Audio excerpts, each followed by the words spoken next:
வணக்கம் உறவுகளே, இன்றைக்கி நம்மளோட கிராண்ட் ஓஃபல் ரெசிப்பியில் ரொம்ப டேஸ்ட்டாக மீன் வறுவல் எப்படி செய்கிறதுன்னு பார்க்கலாம். மீன் வறுவல் பண்ணுறதுக்கு மசாலா ரெடி பண்ணிக்கலாம். 1 டேபிள் ஸ்பூன் மிளகாய் பொடி, 1 டீஸ்பூன் சீரகப்பொடி, 1/4 டீஸ்பூன் மிளகுத்தூள், 1/4 டீஸ்பூன் மஞ்சள் தூள், நம்மளோட சுவைக்கு தக்கன உப்பு சேர்த்துக்கோங்க. ஒரு சின்ன சைஸ் எலுமிச்சை பழத்தில் பாதி பழத்தோட சாறை ஊற்றிக்கலாம்.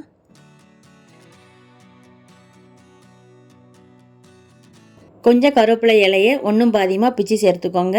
1 டேபிள் ஸ்பூன் எண்ணெய் ஊற்றி ஒருக்கா கலந்து விட்டுக்கோங்க. கொஞ்சம் கொஞ்சமாக தண்ணி ஊற்றி மசாலாவை கலந்துக்கோங்க. மொத்தம் 1 டேபிள் ஸ்பூன் அளவு தண்ணி ஊற்றியிருக்கேன். இந்த அளவு மசாலாவை நல்லா கலந்துக்கோங்க. இப்போ மீனில் எல்லா பக்கமும் மசாலாவை தடவிக்கலாம்.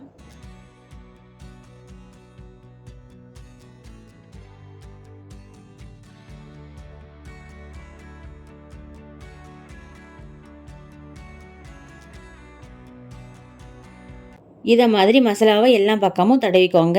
இதை அப்படியே 20 நிமிஷம் ஊற வச்சுக்கோங்க. 20 நிமிஷம் ஆயிடுச்சு. மீனை பொரிச்சிடலாம். 4 டேபிள் ஸ்பூன் எண்ணெய் ஊற்றிக்கோங்க. எண்ணெய் சூடானதும் மீனை சேர்த்துடலாம். தீயை மீடியமாக வச்சு வேக வச்சுக்கோங்க. அடிப்பக்கம் வெந்துடுச்சு, திருப்பி போட்டுடலாம்.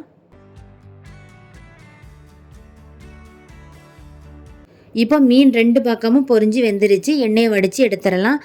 ரொம்ப சுவையாக மீன் வறுவல் சூப்பராக ரெடி ஆயிடுச்சு. நீங்களும் இதை மாதிரி செஞ்சு பாருங்கள். இந்த வீடியோ உங்களுக்கு பிடிச்சிருந்தா லைக் பண்ணுங்கள், ஷேர் பண்ணுங்கள்.